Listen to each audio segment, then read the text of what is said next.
अस्सलाम वालेकुम dear friends. Start करते हैं political science paper number 1 lecture number 13 part number 2, जिसमें आज हम डिस्कस करेंगे जॉर्ज फ्रेडरिक हेगल की जो idea of state and nation है उसको। आई होप कि आपको लास्ट लेक्चर जो है वो अच्छे से समझ आया होगा। अगर अच्छे से नहीं समझ आया तो आप जो है इसकी बस जो फिलॉसफी है उसका क्रक्स निकाल लें, ठीक है, और उस पे जो है बस खेलते जाएं। बाकी जो है वो इसको समझाना जो है वो थोड़ा सा इशू है, क्योंकि इसने थियोलॉजी को भी मिक्स किया हुआ है और आइडियलिज्म को भी मिक्स किया हुआ है, तो इस वजह से इसकी जो फिलॉसफी है उसको समझाना जो है वो थोड़ा सा मुश्किल है। तो इस लेक्चर के लिए जो है वो मैं थोड़ा सा माज़रत ख्वाह हूँ, और बट फिर भी मुझे तो है समझ है इसके लेक्चर की। अगर आपको ना समझ आए तो आप मुझसे पूछ सकते हैं और मैं आपको बता भी दूंगा। कुछ और वीडियो बना के भी जो है वो मैं इवन इलस्ट्रेशंस के थ्रू जो है वो मैं आपको समझा सकता हूँ। बट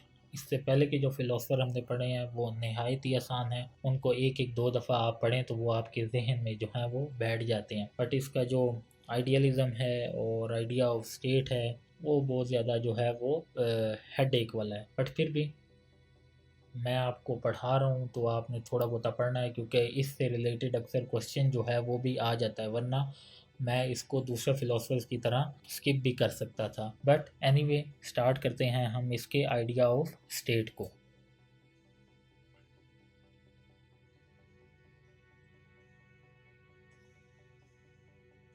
अच्छा जी, हमने जो अपना लास्ट लेक्चर है उसको ख़त्म किया था but how a human can know the meaning of idea पर। तो हमने कहा था कि इंसान जो है वो मीनिंग ऑफ आइडिया तभी समझ सकता है जब वो आइडियल डायलेक्टिसिज्म को जो है वो समझेगा। तो आइए उसी को जो है वो हम समझते हैं।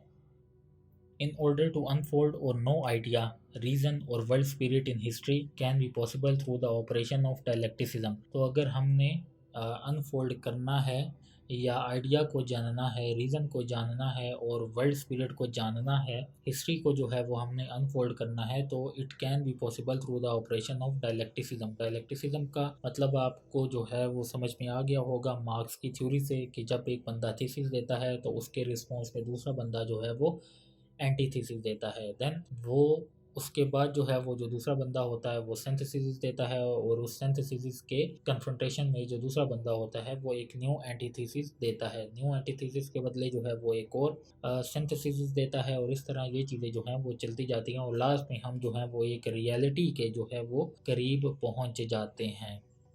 और ये वाला जो कंसेप्ट है डायलेक्टिसिज्म का, ये सोक्रेटिस के दौर में बहुत ज़्यादा प्रिवेल था, क्योंकि सोक्रेटिस जो है वो क्या करता था, वो लोगों को पकड़ता था और उनसे बातचीत करता था। वो कहता था बताओ एग्जाम्पल के तौर पे कि सच क्या है, तो दूसरा बंदा जो है वो कहता था सच ये है, तो जो सोक्रेटिस है वो कहता था नहीं तुम गलत कह रहे हो, सच ये है। तो फिर उसके निगेशन में दूसरा बंदा होता था, वो सोक्रेटिस को कहता था नहीं तुम गलत कह रहे हो, सच का मतलब तो ये है। इस तरह दोनों आपस में जो है वो करते रहते थे बहसो मुबाहिसा, और ये जो है वो काफ़ी दिनों तक भी चलता था, और बहुत टाइम बाद जो है वो जाके फिर एक किसी कंक्लूजन के करीब जो है वो पहुंच जाते थे। God is the author of ideas and humans are controlled by ideas. तो गॉड जो है वो आइडियाज़ को बनाने वाला है और ह्यूमंस जो है वो आइडियाज़ के कंट्रोल में है। तो God is the author of idea का क्या मतलब है जी?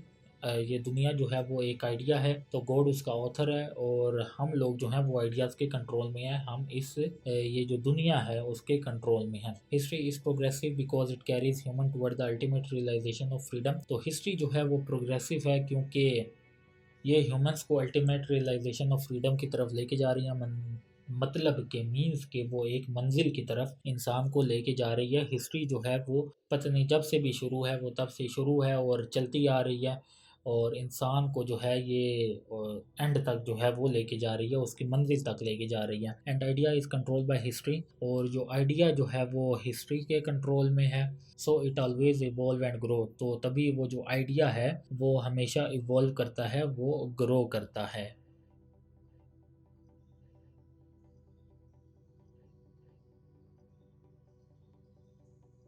Progress is inherent in history. तो हिस्ट्री में जो है हमें प्रोग्रेसिव जो हैं वो देखने को मिले हैं। There four conflicts are bound to occur. तो जो हिस्ट्री है उसकी एक इनहेरेंट नेचर है कि उसमें प्रोग्रेस होती रहती है। प्रोग्रेस का मतलब वहाँ पे कॉन्फ्लिक्ट्स और वॉर जो हैं हिस्ट्री में जो हैं वो चलती रहती हैं। Dialectics is when history progress. Dialectics क्या है? जब हिस्ट्री जो है वो प्रोग्रेस करती है और वेरियस कॉन्फ्लिक्ट जो हैं वो अकर होते हैं और उसी के बदले में जो आइडियाज़ हैं वो इमर्ज होते हैं और ये जो साइकिल है वो चलता रहता है। तो वो डायलेक्ट्स क्या है कि एक चीज़ चल रही है, उसके कन्फ्रंटेशन में दूसरी चीज़ आती है, वो दोनों कन्फ्रंट करते हैं तो तीसरी चीज़ निकलती है, तीसरी चीज़ आती है तो उसके फिर कन्फ्रंटेशन में एक चीज़ आती है। ये जो तीसरी चीज़ कह रहा है वो आइडिया है। मतलब हिस्ट्री जो है वो डिफरेंट कॉन्फ्लिक्ट्स, हिस्ट्री है उसके साथ डिफरेंट कॉन्फ्लिक्ट्स होते हैं। जब कॉन्फ्लिक्ट्स होते हैं तो आइडिया इमर्ज होता है और इसी तरह ये चीज़ें जो हैं वो चलती रहती हैं। फिर जब आइडिया इमर्ज होता है तो फिर उसके साथ कोई ना कोई कॉन्फ्लिक्ट हो जाता है तो उसके बदले में कोई नया आइडिया जो है वो इमर्ज होता है।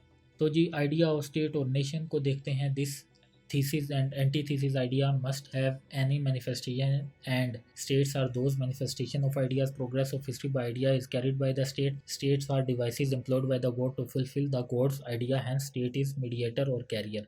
तो आइडिया ऑफ स्टेट क्या है या आइडिया ऑफ नेशन क्या है हेगल का, वो क्या कह रहा है कि कॉन्फ्लिक्ट्स अकर होते हैं और न्यू आइडिया जो हैं वो इमर्ज होते हैं। और कॉन्फ्लिक्ट्स जो हैं वो क्यों अकर होते हैं, न्यू आइडियाज़ जो हैं वो क्यों जन्म लेते हैं, तो क्योंकि ये जो स्टेट है, स्टेट क्या है, वो एक आइडिया है ना। स्टेट जो है वो अल्लाह ताला की तरफ से एक डिवाइसेस हैं जो कि अल्लाह ताला का जो आइडिया है उसको लेके चल रही है। हैंस ये जो है वो एक मीडिएटर है और ये एक कैरियर है।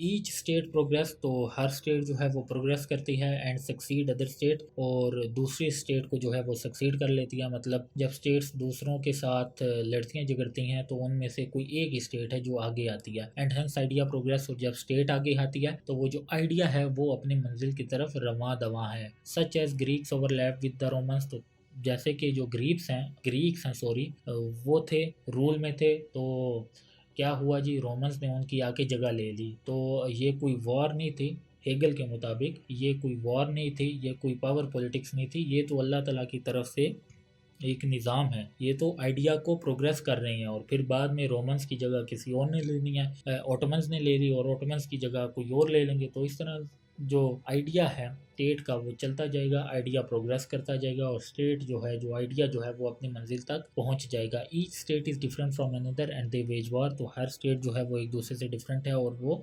वॉर एक दूसरे पे डिक्लेयर करना चाहती हैं। He said rational is actual and actual is rational and the state which will remain after change that will be the actual and rational state which is according to idea. तो उसका कहना ये है कि जब एक चेंज आता है, चेंज कब आता है, जब हिस्ट्री में कोई प्रोग्रेस होती है। और वो हिस्ट्री में क्या प्रोग्रेस होती है, जब स्टेट एक दूसरे से लड़ती झगड़ती हैं तो उसके बदले में एक नया आइडिया जो है वो इमर्ज होता है। नया आइडिया मतलब एक नई स्टेट इमर्ज होती है। तो वो जब लड़ती झगड़ती हैं, तो जब वो लड़ती झगड़ती हैं तो वो स्टेट जो कि चेंज के बाद भी जो है वो रिमेन रहती हैं, तो वो एक्चुअल और रैशनल स्टेट होती हैं जो कि आइडिया के मुताबिक होती हैं, जो कि फिर जो गॉड का आइडिया है उसको लेके चलती हैं। He believe that this task has been given to Germany which will fulfil the idea of God. तो उसका ये कहना है कि ये जो टास्क है, ठीक है, कौन सा टास्क, कि जो स्टेट है वो प्रोग्रेस करेगी और अपनी मंजिल तक जाएगी और वो चेंज नहीं होगी, वो परमानेंट रहेगी। तो उसका कहना ये है कि ये टास्क जो है वो जर्मनी को दिया गया है, क्योंकि जर्मनी जो है, जो प्रशिया है, वो आइडिया ऑफ गॉड को जो है वो फुलफिल करेगी। तो जी जो जर्मनी है, जो प्रशिया है, वो गॉड के आइडिया को फुलफिल करेगी और जो ये स्टेट है वो अपने एंड तक जो है वो पहुंच जाएगी। तो उसका मानना ये है, हम उसके बारे में जो है कोई राय जो है वो नहीं रख सकते क्योंकि उसकी अपनी फिलॉसफी है। तो उसके बाद जो है वो हम स्टेट जो है वो तो इमर्ज होगी, मींस कि जो जर्मनी है उसको एक टास्क दिया गया है कि वो जो आइडिया है उसको फुलफ़िल कर दे। लेकिन वो जो स्टेट में इंडिविजुअल होंगे उनका क्या रोल होगा, तो उसको जो है वो हम डिस्कस करते हैं।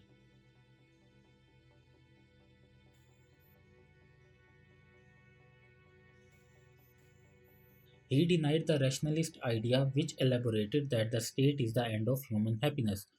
तो कुछ लेक्चर्स पहले मैंने आपको मैकियावेली की जो पॉलिटिकल थ्योरी है वो बताई थी, जिसमें हमने ये डिस्कस किया था कि जो एंड होता है वो जस्टिफाई करता है मीन को।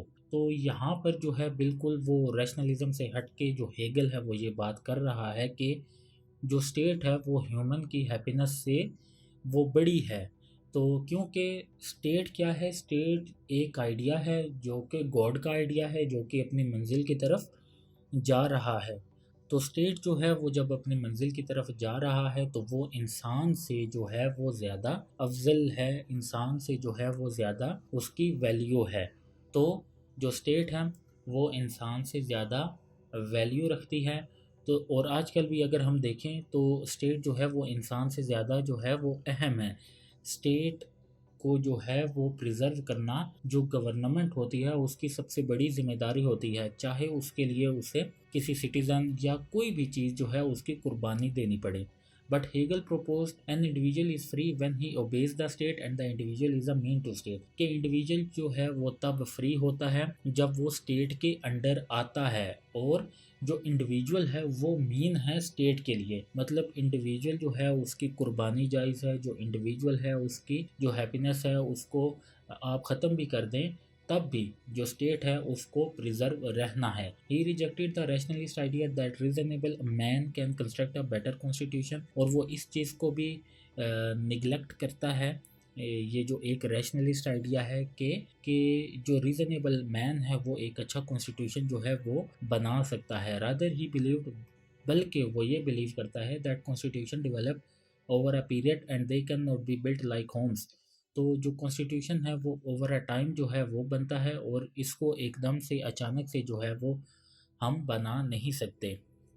आजकल भी अगर देखा जाए, अगर कोई न्यू स्टेट जो है वो इमर्ज होती है तो उसके लिए भी जो कानून साज असम्बली बनाई जाती है उसको भी 2-3 साल जो है वो लग जाते हैं। इससे अगर हम और बेहतर एग्जांपल को देखें, जो कि यूके का कॉन्स्टिट्यूशन है वो बिल्कुल इसकी लिस्ट पे जो है वो पॉइंट आउट करता है, क्योंकि जो यूके का कॉन्स्टिट्यूशन है वो एवोल्यूशनरी कॉन्स्टिट्यूशन है और वो अभी तक फुली डेवलप नहीं हो सका। वो फुली डेवलप क्यों नहीं हो सका? क्योंकि वो लोग जो हैं वो कस्टम्स की बुनियाद पर, आने वाले वक्त की बुनियाद पर जो हैं वो अपने कानून में तरमीम अमेंडमेंट्स जो हैं वो लेकर आते रहते हैं। तो इसका भी ये मतलब है कि एकदम से हम कोई कॉन्स्टिट्यूशन जो है वो नहीं बना सकते, बल्कि कॉन्स्टिट्यूशन जो है वो over a period of time जो है वो बनता है। तो आई होप आपको जो इंडिविजुअल इन स्टेट है उसका कंसेप्ट समझ में आ गया होगा।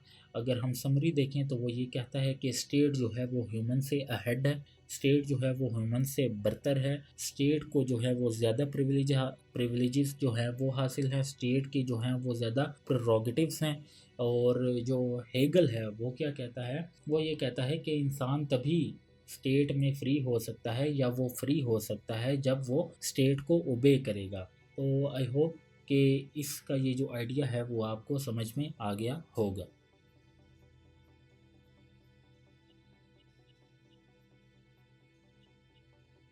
Institutions provide less freedom to citizens than their consciousness of the idea provides. Every state constitution should be according to the condition. He advocated constitutional monarchies such as UK monarch and Germany needed this. He justified constitutional monarchy on the grounds, वो कौन से grounds पे justify कर रहा है, that he is the symbol of power not the actual possessor such as the UK monarch, और symbol of sovereignty of people. तो वो क्या कहता है, जो इंस्टीट्यूशंस होते हैं वो इंसान को कम जो फ्रीडम होता है वो देते हैं, और जो स्टेट का जो कॉन्स्टिट्यूशन होना चाहिए वो कंडीशंस के मुताबिक जो है वो होना चाहिए। इसकी जो बात है हम पहले वो कर चुके हैं कि वो यूके की कॉन्स्टिट्यूशन की बात कर रहा है कि एक तो उनका जो कॉन्स्टिट्यूशन है वो एवोल्यूशनरी है, वो एकदम से बिल्ट नहीं किया गया, और उनका जो कॉन्स्टिट्यूशन है वो या जो उनका रूल है वो कॉन्स्टिट्यूशन मोनार्की है। उनका जो स्ट्रक्चर था उस टाइम पे मोनार्की ही थी, कि जो किंग और क्वीन है वही रूल कर रहे थे, लेकिन वहाँ पे कॉन्स्टिट्यूशनल मोनार्की थी। कॉन्स्टिट्यूशन का मतलब कि वो जो मोनार्की थी उसकी ये लिमिटेड पावर्स थी, वो जो हैं जो लोग हैं उनकी विल के मुताबिक जो हैं वो काम करते थे।